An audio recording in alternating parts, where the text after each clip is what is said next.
पूनम की रात्रि में निशा श्वेती होती है और बहुत खूबसूरत होती है। श्वेत निशा बेहद सुंदर थी, शायद इसलिए उसे यह नाम दिया गया था। ये वो लाइनें हैं जिससे पूर्व आईपीएस अधिकारी किशोर कुणाल ने बॉबी उर्फ श्वेत निशा की खूबसूरती को बताने की कोशिश की है। बिहार राज्य धार्मिक न्यास बोर्ड के अध्यक्ष रह चुके कुणाल ने बीते दिनों अपनी किताब दमन तक्षकों के नाम से प्रकाशित की है। किशोर कुणाल की जीवनी पर प्रकाशित इस किताब को उनके बेटे सायन कुणाल ने कुणाल के संस्मरणों को लेकर लिखा है। इसमें बॉबी हत्याकांड के हर एक पहलू को पहली बार प्रामाणिकता के साथ रखा गया है। इसके मुताबिक राजधानी पटना में 11 मई 1983 को देश के दो बड़े अखबारों में छपी खबर से चारों ओर कोहराम मच गया। खबर में बस इतना लिखा था कि बॉबी की संदिग्ध परिस्थितियों में मौत हो गई है और उसकी लाश को कहीं छुपा दिया गया है। इस खबर ने एक ऐसी सनसनी पैदा की जिसने कई नेताओं की कुर्सियों को हिलाकर रख दिया था। एक नेता ने कुछ सालों बाद यहां तक कह दिया था कि यदि बॉबी सेक्स स्कैंडल को हम तब रफा दफा नहीं करवाते तो लोकतंत्र खतरे में पड़ जाता।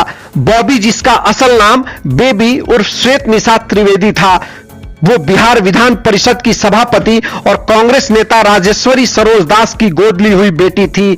सरोज दास ने बार बार पूछने पर भी कभी नहीं बताया कि उसकी असल मां कौन थी, इसलिए कुछ उन्हें ही उसकी असल मां भी मानते थे।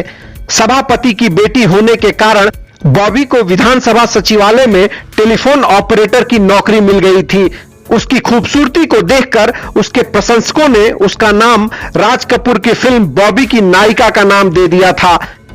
माननीय उस पर इस कदर लट्टू थे कि अपने भत्ते का पूरा बिल बना उसे सौंप दिया करते थे।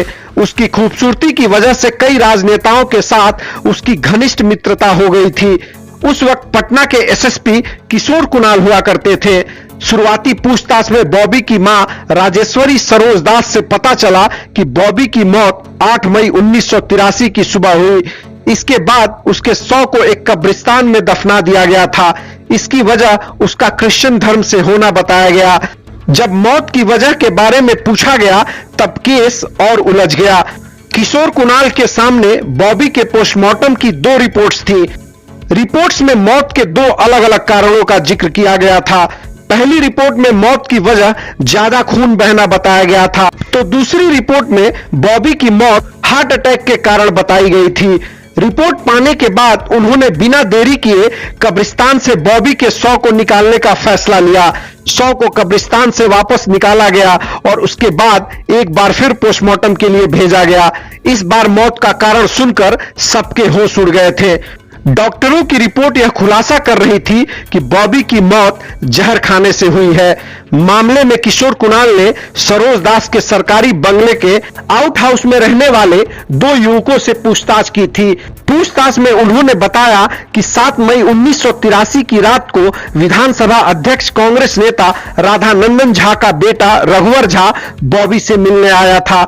इसके थोड़ी देर बाद बॉबी को पटना के आईजीआईएमएस अस्पताल में भर्ती कराया गया था, जहां सुबह 4 बजे के आसपास यानी 8 मई 1983 को इलाज के दौरान उसकी मौत हो गई थी। आनन फानन में उसकी पोस्टमार्टम रिपोर्ट बनवाई गई और उसके बाद बॉबी को कब्रिस्तान में दफना दिया गया था। युवकों के बयान के बाद कुणाल राजेश्वरी सरोज दास से मिलने पहुंचे। उन्होंने कहा, मैडम, आपकी बेटी को न्याय मिले, इसके लिए इस बुढ़ापे में तो सच बोलिए। यह सुन सरोज दास भावुक हो गई। उन्होंने सारी सच्चाई बता दी।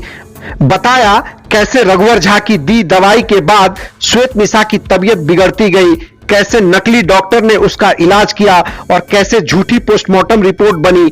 ये सब कुणाल ने सरोज दास के कुर्सी के नीचे टेप रिकॉर्डर रख रिकॉर्ड कर लिया था। इसकी जानकारी बाद में सरोज दास को भी उन्होंने दी। खुद राजेश्वरी सरोज दास ने 28 मई 1983 को अदालत में दिए गए अपने बयान में कहा कि बॉबी को कब और किसने जहर दिया था। तब बिहार में कांग्रेस की सरकार थी और मुख्यमंत्री डॉक्टर जगन्नाथ मिश्रा हुआ करते थे। हत्याकांड तथा बॉबी से जुड़े अन्य तरह के अपराधों के तहत प्रत्यक्ष और परोक्ष ढंग से छोटे बड़े कांग्रेस के कई नेता शामिल पाए गए थे। कुणाल के पास अब सारे सबूत थे। इसी बीच एक दिन उन्होंने फोन किया, पूछा बॉबी केस में क्या हो रहा है। कुणाल के मुताबिक सीएम का इस मामले में पहला और आखिरी बार कॉल था। उन्होंने सीएम को बोला, सर अन्य मामलों में आपकी छवि चाहे जैसी हो, इसमें आप बेदाग हैं, इसमें हाथ मत डालिए नहीं तो हाथ जल जाएगा। सीएम ने फिर फोन रख दिया, लेकिन पुलिस अपने आगे की कार्रवाई करने वाली थी कि तभी 44 एमएलए और 2 मिनिस्टर सीएम के ऑफिस पहुंचे और कहा कि अगर केस बिहार पुलिस से सीबीआई को ट्रांसफर नहीं किया गया तो हम आपकी सरकार गिरा देंगे। इसके बाद मुख्यमंत्री भी दबाव में आ गए थे। 25 मई 1983 को इस केस को बिहार पुलिस से लेकर सीबीआई को सौंप दिया गया था। सत्ताधारी नेताओं को बचाने की हड़बड़ी में सीबीआई ने बेसिर पैर की कहानी गढ़कर कोर्ट में फाइनल रिपोर्ट के तौर पर लगा दी। हत्या को आत्महत्या का रूप दे दिया गया। सीबीआई की टीम का एक भी सदस्य जांच के लिए पटना नहीं पहुंचा। आत्महत्या का कारण प्रेम प्रसंग बताया गया और कहा गया कि बॉबी एक लड़के से प्यार करती थी और उससे शादी करना चाहती थी। जब लड़के ने शादी से मना कर दिया तो बॉबी ने आत्महत्या का कदम उठाया। किशोर कुणाल कहते हैं तब पीआईएल का जमाना था नहीं।